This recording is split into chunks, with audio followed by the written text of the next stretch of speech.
प्रधानमंत्री आवास योजना को लेकर सूबे में पहले भी सियासी घमासान मचता रहा है।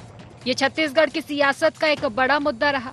पीएम आवास को लेकर सियासी गलियारों में बहस की चुनौती गूंज रही है, तो वहीं दूसरी ओर केंद्रीय मंत्री शिवराज सिंह चौहान ने भी कांग्रेस पर कई आरोप लगाए। चौहान ने बीजेपी का वादा पूरा करने के दावे के साथ कांग्रेस सरकार में राज्यांश न देने को लेकर भी हमला बोला। इधर कांग्रेस भी बीजेपी पर झूठी जानकारी देने का आरोप लगा रही है। जिनने छत्तीसगढ़ को सरकार में रहते हुए तबाह और बर्बाद किया, उनकी सारी चुनौतियां तो जनता ने समाप्त कर दी। जो है वो सामने, पैसा आया, अपने मकान बनाए नहीं। ये घनघोर पाप किया, उसी पाप का परिणाम भुगता है। नाचना आए आंगन टेढ़ा, 1,20,000 आते हैं मकान के निर्माण के लिए। मनरेगा की राशि आपके ध्यान में होगा, वो मजदूरी जितनी है मनरेगा की राशि दी जाती है। शौचालय बनाने के लिए 12,000 रुपया और अलग से दिए जाते हैं। मिनिमम जितनी आवश्यकताएं सब पूरी की जाती है। तू ना इधर उधर की बात कर, ये बता कि काफिला क्यों लूट। झूठ बोल रहे हैं, सफेद झूठ, या उनको जानकारी गलत दी जा रही है। निकाल के देख लीजिए, रमन सिंह के समय में कितने स्वीकृत हुए, कितने बने।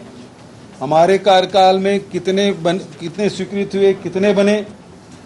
और अभी जो चाबी सौंप रहे हैं वो हमारे कार्यकाल के ही पहले किस्त जारी कर दिया गया, वही चाबी दे रहे हैं। जब ये खुद मुख्यमंत्री थे मध्य प्रदेश के, कोरोना काल में कितने स्वीकृत किया ये भाई? 18 लाख आवास बनाएंगे, तो ये बताया कि 7.5 लाख तो मैंने स्वीकृत किया था हमारे शासनकाल में। ये उससे अलग है कि उसको शामिल है। 7 लाख को हटा दीजिए तो जो 18 लाख बचे, उसमें से कितने आवास स्वीकृत किए हैं अभी 1.5 साल में। छत्तीसगढ़ में पीएम आवास योजना को लेकर सियासत तो पुरानी है, लेकिन आए दिन नए नए तीखे बयान इसमें गाढ़ा सियासी रंग चढ़ा देते हैं। प्रदेश में प्रधानमंत्री नरेंद्र मोदी का वादा बीजेपी ने पूरा कर दिया है, लेकिन अभी भी बयानबाजी का दौर रुकने का नाम नहीं ले रहा है। बहरहाल दोनों पक्षों में भिड़ंत जारी है, जिसमें एक पक्ष का मानना है कि पीएम आवास को लेकर भ्रम फैलाया जा रहा है, तो वहीं दूसरा पक्ष इसे सरकार के खिलाफ गरीबों का सपना करार दे रहा है। Bureau report, IND 24।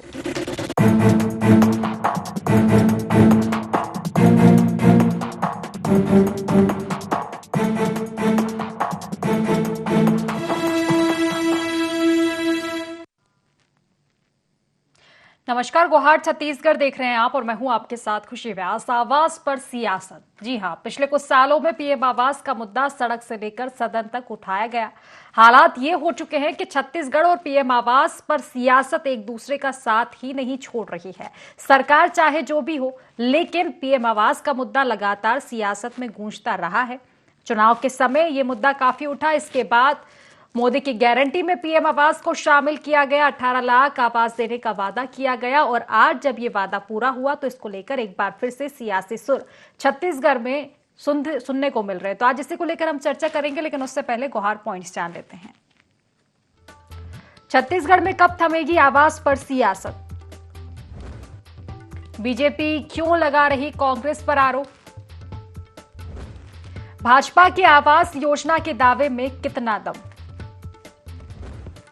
कांग्रेस को बीजेपी का दावा क्यों लग रहा झूठ? तो इन्हीं सब मुद्दों को लेकर आज हम चर्चा करेंगे। खास मेहमान हमारे साथ जुड़ चुके हैं। सबसे पहले आपका परिचय मैं करवा देती हूँ। हमारे साथ वरिष्ठ पत्रकार गंगेश द्विवेदी जी जुड़ चुके हैं। बीजेपी से पक्ष रखने के लिए वासु शर्मा जी हमारे साथ जुड़ चुके हैं और कांग्रेस से हमारे साथ जुड़ चुके हैं रवि ग्वालानी जी। आप तीनों मेहमानों का बहुत बहुत स्वागत है इस चर्चा में। चर्चा की शुरुआत रवि जी निश्चित ही आप ही से करना चाहूंगी। पीएम आवास, और ये उन लोगों का सपना था कि उनको आवास मिले और कहीं ना कहीं ये मंशा आपकी भी रही है कि गरीबों तक उनका आशियाना पहुंचे। आवास का जो वादा किया गया, लगातार आपने कई बार ये मुद्दे उठाए भी कि मोदी की गारंटी पूरी नहीं होगी। अब जब पूरा किया गया है तो फिर सवाल कैसा?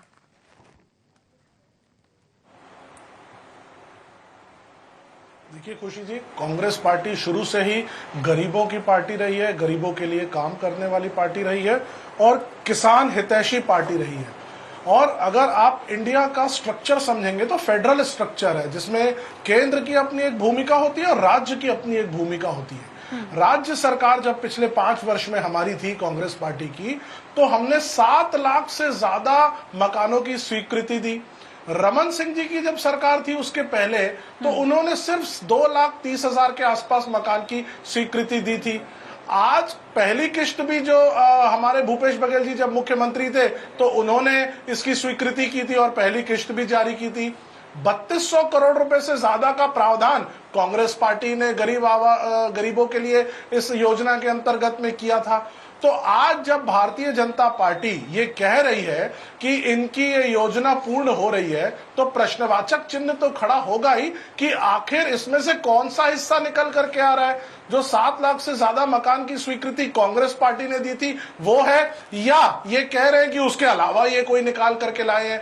तो इसका स्पष्टीकरण तो कांग्रेस पार्टी बिल्कुल मांगेगी ही मांगेगी कि अगर किसी चीज की स्वीकृति कांग्रेस पार्टी ने दी थी, अगर किसी चीज की स्वीकृति भूपेश बघेल जी ने दी थी, तो उस चीज का श्रेय भारतीय जनता पार्टी कैसे ले सकती है, जिसके लिए हमने पहली किस्त भी जारी कर दी, हमने प्रावधान भी किया।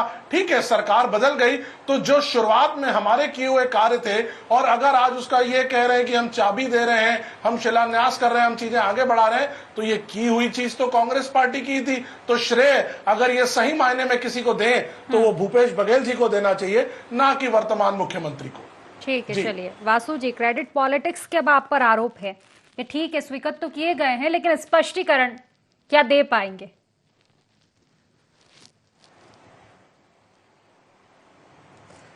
देखिए खुशी जी, मैं अभी कांग्रेस के हमारे मित्र रवि जी की बात मैं सुन रहा था।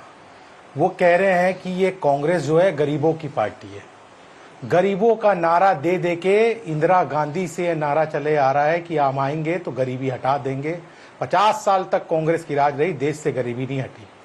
कांग्रेस का नारा था, कांग्रेस कह रही है कि हमने इतने आवास दिए, तो आपने अगर 7 लाख आवास स्वीकृत किए थे, कांग्रेस के हिसाब से मैं बोल रहा हूं, अगर कांग्रेस ने 7 लाख आवास स्वीकृत किए थे तो आपके उस समय के डिप्टी सीएम और उस समय के केंद्रीय जो ये मामलों के मंत्री थे, पंचायत मंत्री, उन्होंने क्यों इस्तीफा दे दिया था? उनका लेटर तो रवि जी ने पढ़ा होगा, सारे छत्तीसगढ़ वालों ने पढ़ा है। उन्होंने साफ कहा कि उसके लिए बजट का प्रावधान आप नहीं कर रहे हैं। माननीय मुख्यमंत्री जी से, उस समय के मुख्यमंत्री जी से कहा, मैं अपने विभाग से इस्तीफा देता हूं।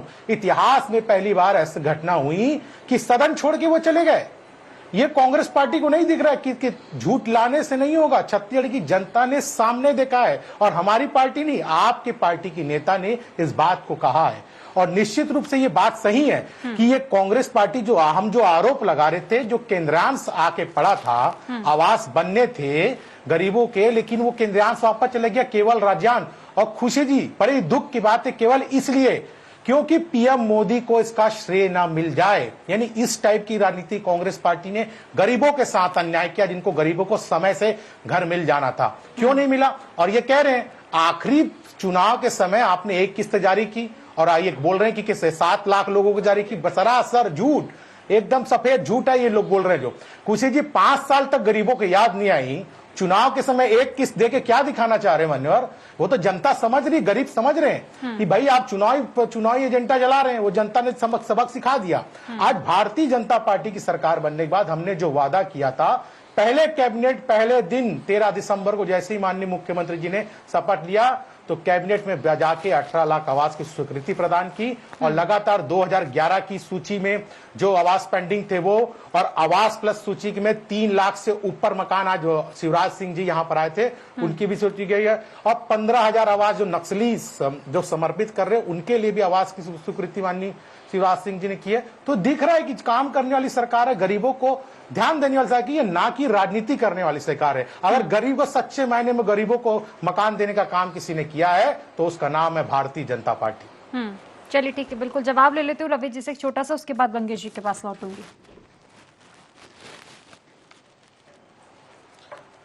देखिए, भूपेश बघेल जी कह रहे हैं उन्होंने 7 लाख से ज्यादा मकान की स्वीकृति की, ये भारतीय जनता पार्टी को बर्दाश्त नहीं हो रहा है। पहली किस्त हमने रिलीज की, ये भी कहते हैं कि ये चीज नहीं हुई है। अरे भैया, किस्त तो रिलीज हुई है ना, पैसे निकले तभी तो मकान बनने शुरू हुए ना। ठीक है, हमारी सरकार जब चली गई तो वो चीजें कंप्लीट हुई, लेकिन उसकी शुरुआत तो हमने की थी ना। मैं पूछना चाहता हूं कि अभी शिवराज सिंह चौहान जी आए थे, उनके केंद्र में मंत्री बनने के बाद कितने उन्होंने मकान स्वीकृत किए हैं, एक थोड़ा सा जानकारी दे दे।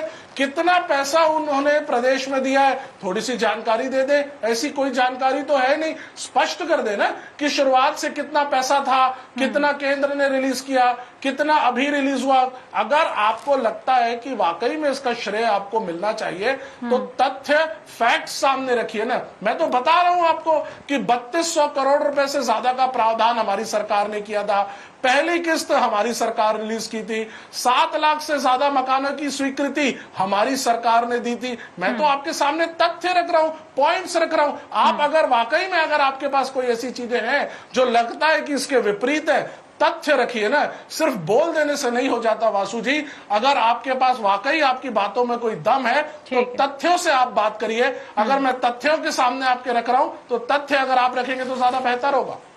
चलिए ठीक है, बिल्कुल जवाब लूंगी। उससे पहले गंगेश जी से प्रतिक्रिया। गंगेश जी देखिए, एक बात तो स्पष्ट हो पा रही है कि आवास पर जो सियासत मची हुई है उसका मूल कारण शायद क्रेडिट पॉलिटिक्स ही है। इसके पहले भी हमने देखा था कि राज्यांश और केंद्रांश को लेकर जो अभी तक सवाल उठाए जाते हैं कांग्रेस पर, और अब कांग्रेस की ओर से आरोप है श्रेय की सियासत को लेकर बीजेपी पर, तो कहीं ना कहीं श्रेय की होड़ शायद आवास को लेकर मची हुई है। दूसरी चीज ये भी कि मोदी की गारंटी पूरी हुई है, लेकिन अब मोदी की गारंटी की क्या गारंटी रहेगी कि जो योजनाओं में दर्शाया गया है धरातल पर आखिर कितना उतर पाएगा।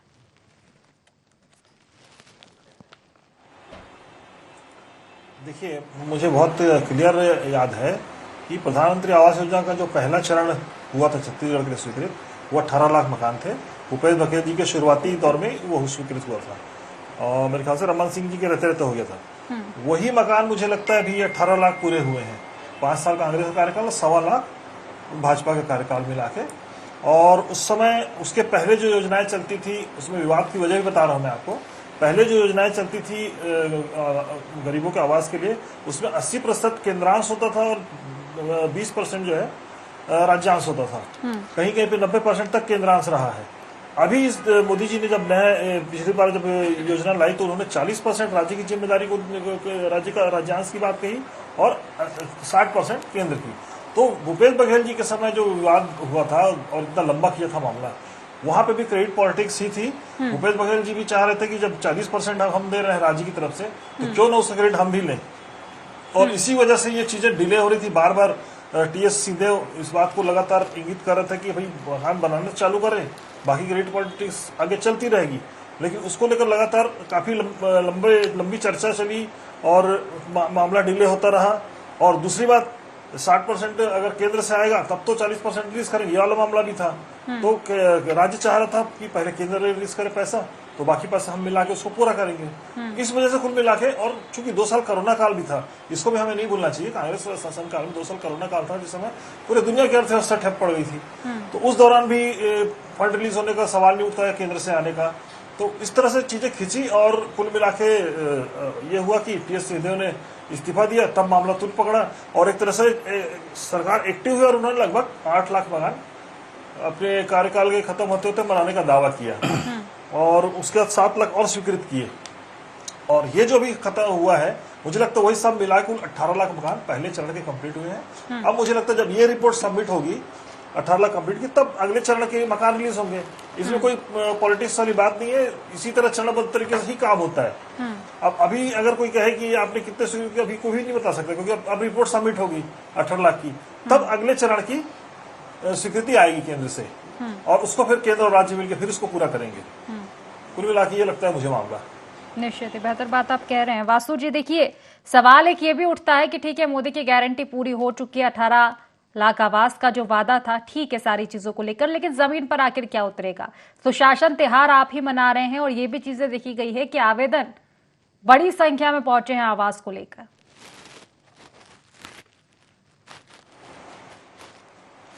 नहीं खुशी जी, देखिए निश्चित तौर पे गंगेश जी वरिष्ठ पत्रकार है, बहुत ही अच्छे तरीके से उन्होंने समझाया। जिसका सूची में नाम, सर्वे सूची 2011 में नाम था, उसके आधार पे उनको मकान दिया गया। उसको कांग्रेस की सरकार में पूरा हो जाना था, जो अटका रहा। यही बात तो हम भी कह रहे थे, क्यों नहीं बन पाया। वो 18 लाख आवास बन जाने थे कांग्रेस की सरकार में। लटकाने भटकाने की राजनीति कांग्रेस पार्टी ने की, हम भी तो यही कह रहे हैं। और जब उसका निराकरण कब हुआ, भारतीय जनता पार्टी की सरकार बनने बाद।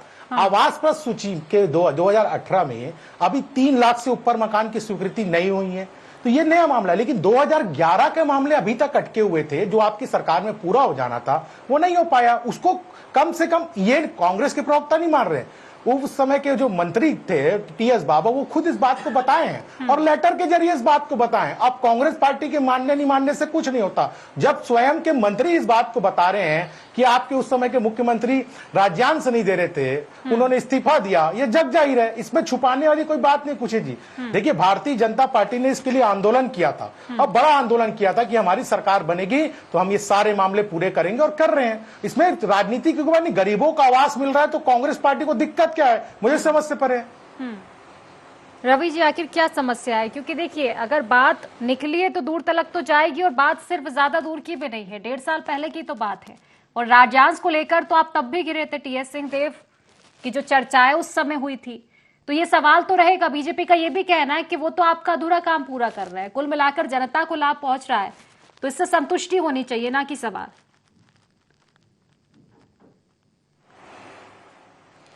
देखिए खुशी जी, अधूरा काम पूरा कर रहे वाली बात हमारे देश में नहीं आनी चाहिए। आप एक बात समझिए, अभी हमारे वरिष्ठ पत्रकार गंगेश जी ने बहुत ही ब्यूटीफुली एक्सप्लेन किया कि ये 18 लाख मकान पहले के ही स्वीकृत थे।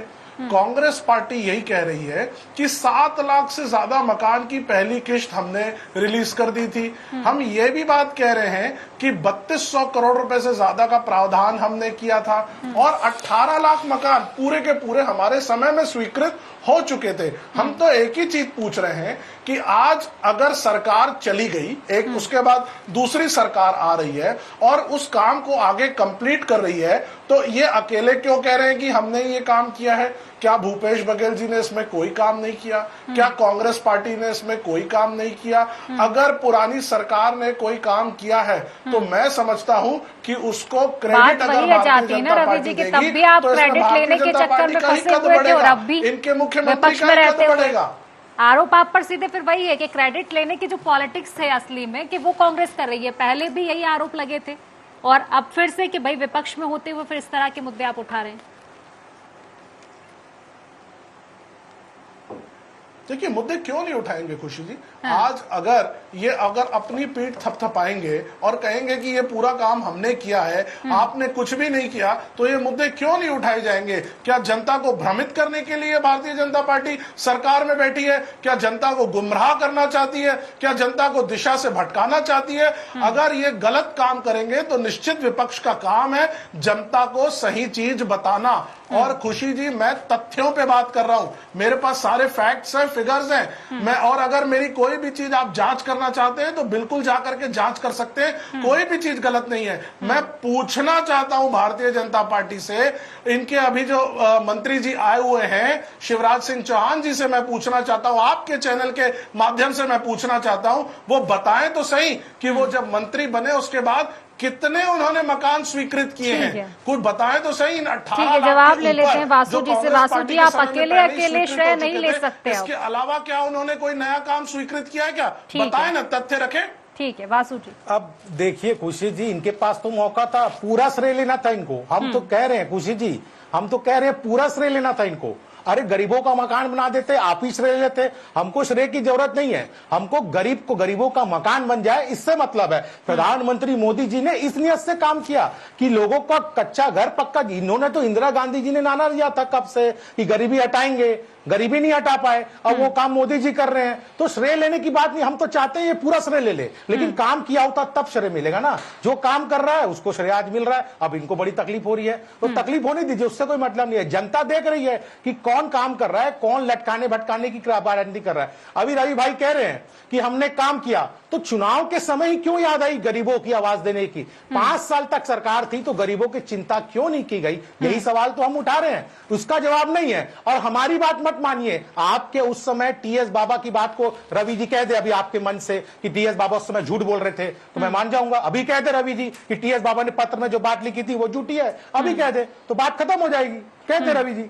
ठीक है रवि जी, देखिए समय समय की बात है, श्वेत अब आप भी ले सकते थे, और फिर घुमा फिरा के बात वहीं आती है कि आखिर क्यों राज्यांश अटका था।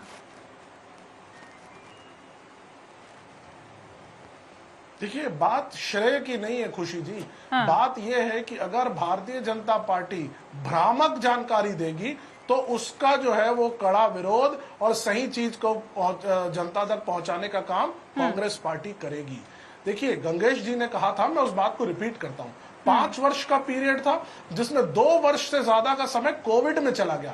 आप खुशी जी, आप भी जानती है, केंद्रीय सरकार ने यह बोल दिया था कि केंद्र की तरफ से जितने भी योजनाओं के पैसे आएंगे उसमें भारी कटौती की गई थी। 30% मिनिमम से लेके कई योजनाओं में 100% तक की कटौती की गई थी। सारे पैसे केंद्र ने रोक लिए थे। क्यों? क्योंकि एक इमरजेंसी हेल्थ की सिचुएशन पूरे देश में थी और देश के साथ साथ पूरे विश्व में थी। समझ में नहीं आ रहा था कि भविष्य कहां जाएगा और क्या स्थिति बनेगी। उस समय एक ही चीज जरूरी थी, वो थी लोगों का जीवन बचाना। हर व्यक्ति ने, वो चाहे केंद्र में हो या राज्य में हो, किसी की भी सरकार हो, सबने अपने तरफ से प्रयास किया कि कैसे लोगों का जीवन बचाया जा सके। कांग्रेस पार्टी की सरकार हमारे प्रदेश में थी, हमने भी पूरा प्रयास किया कि ज्यादा से ज्यादा जीवन बचाया जा सके और अगर क्षतिपूर्ति होती है तो कम से कम हो। और जैसे ही वो पीरियड निकला, हम वापस मूलभूत योजनाओं को पकड़ना शुरू कर दिए। हमने एक एक उन चीजों को पकड़ने का काम किया जो शुरू में पेंडिंग रह गई थी। और उस पेंडिंग काम को कंप्लीट करते करते अगर कांग्रेस पार्टी पहली किश्त जारी करती है तो भारतीय जनता पार्टी को दर्द क्यों हो रहा है? अगर उस पेंडिंग काम को कंप्लीट करते करते 7 लाख से ज्यादा लोगों के लिए पैसे, 3200 करोड़ रुपए से ज्यादा का प्रावधान हम करते हैं तो इनको दर्द क्यों हो रहा है? अगर सरकार चली गई और उसके बाद इनकी सरकार आ गई तो खुशी जी, आप मुझे बताइए, वो पेंडिंग काम कौन करेगा? जो सरकार में बैठेंगे वही लोग तो करेंगे ना। अगर वो लोग उस काम को पूरा कर रहे हैं, उनकी ड्यूटी थी उस काम को पूरा करने की, क्योंकि वो काम शुरू हो चुका था, गरीबों के आवास का काम था, और उसमें आप श्रेय लेने की बात कर रहे हैं। शर्म आनी चाहिए भारतीय जनता पार्टी को कि जो मूलभूत काम है, जो जरूरी काम है, एक गरीब के छत की बात है, वहां आपके मंत्री ये कहते हैं कि हमने जो कहा वो कर रहे हैं, श्रेय लेने की बात कर रहे हैं। आप झूठ क्यों बोल रहे हैं? आप जनता को भ्रामक जानकारियां क्यों दे रहे हैं? अगर आपको श्रेय लेना है, लीजिए, श्रेय लेने से कोई तकलीफ नहीं है, लेकिन सच बताइए कि इस सारे के सारे मकान की स्वीकृति कांग्रेस पार्टी के समय में हुई थी। क्या वो बताने का काम भारतीय जनता पार्टी कर सकती है? मैं पूछना चाहता हूं आपके चैनल के माध्यम से। बिल्कुल जवाब लूंगी मैं, लेकिन फिलहाल समय की कमी। गंगेश जी, खुशी जी, मेरा एक छोटा सा सवाल है। खुशी जी, इनसे पूछे ना, ये हम नहीं कह रहे, टीएस बाबा की बातों को भी नहीं मान रहे। अब कांग्रेस के नेता उनकी बातों को नहीं मान रहे। कांग्रेस के प्रवक्ता है, अगर बोल दे टीएस बाबा गलत बोल रहे थे, अभी मैं तो पूछा रवि जी से, रवि जी क्यों नहीं बोल पा रहे उनके बारे में? बोल दे अभी टीएस बाबा गलत बोल रहे थे, हम भी मानेंगे बात को। बिल्कुल, वो सवाल मैंने लिया भी था उनसे, शायद उसी का जवाब मैं लेने वाली थी, लेकिन फिलहाल क्योंकि समय की कमी, ठीक है, समय की कमी। अंतिम प्रतिक्रिया गंगेश जी की।